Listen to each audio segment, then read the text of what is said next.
From the very beginning, local parishes have shared Christ's teaching of hope and healing with the world, bringing to others the vision of a more fully and authentic human life.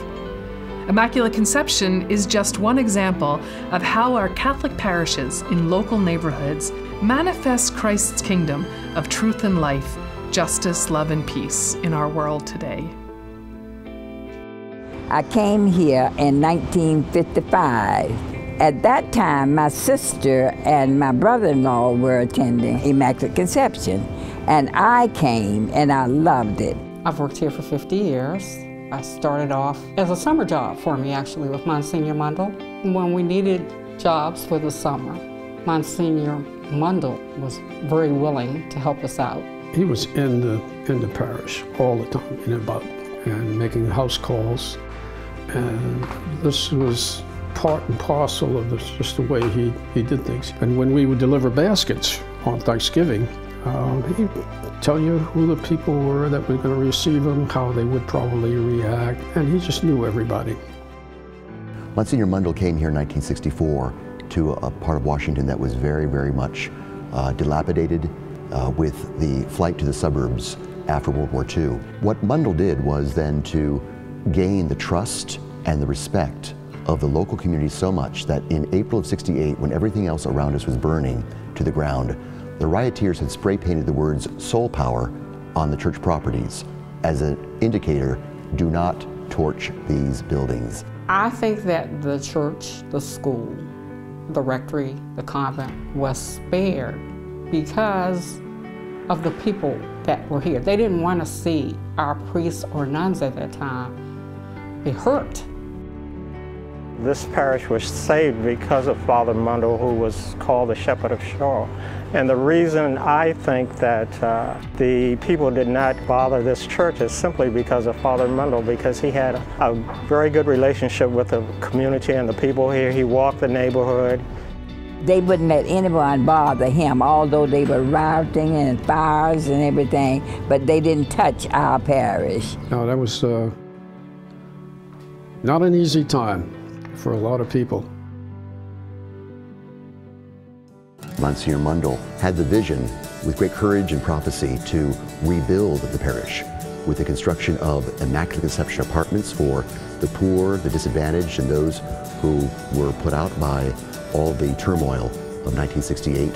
And he sustained the school when he arrived in 1964, converting it from an all-boys school to a co-educational school for the children of the Shaw community. And then redevelopment began about 10 years ago, and we start seeing a lot of that burgeoning new life coming back to Washington, and certainly here. In our 150th year, I've taken on a special project, a robust campaign to improve, restore, repair this beautiful church that really, I think, is a tribute to so many hands down through these 150 years. Even with the soot and all the debris that was covering all the surfaces of the church, it was still beautiful. You could still see the detail. But what the removal of the soot and the burnishing of the marble and the other stone and the other surfaces does is reveal the colors and the richness of the colors. It just brings that all a much brighter palette of colors to the eye that would not have been possible without what Monsignor's doing now.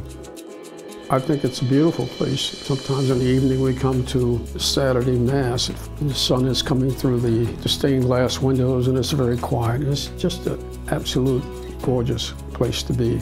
This church is unusual in that there are very few church buildings that are basically just one large room. So when you enter the church, you walk in and you can experience the entirety of the space all at once.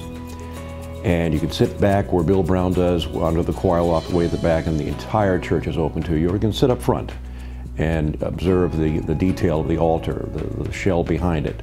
It really is amazing that this church has stood here for 150 years. You don't have to have been a resident or a visitor for very long to realize what a change has occurred around us. But so much has happened and so many new people have moved in. But the parish stands as sort of like a medieval cathedral on the square. It is a real magnet to the people who have moved in and is still a magnet to those who have been here throughout. We are a small parish, and we consider ourselves family. We look out for one another. What inspires me most is the faith commitment of people in their 80s and 90s, and also young people coming to us in the revitalization of downtown Washington. People just love this edifice. People come to visit and they admire the beauty, the architecture, and some of them come back. They leave their own churches and come here. As time goes on, we're seeing a change in the life of the parish. As new faces come to us, Washington becomes revitalized, and that's beginning to change the face of the parish. My hope is that we will continue to be a great anchor and beacon here for a lot of people in the midst of so much change. And Immaculate Conception continues to shine then, I think, here in Washington as a beacon of hope, a place of prayer, and a refuge for people in great need.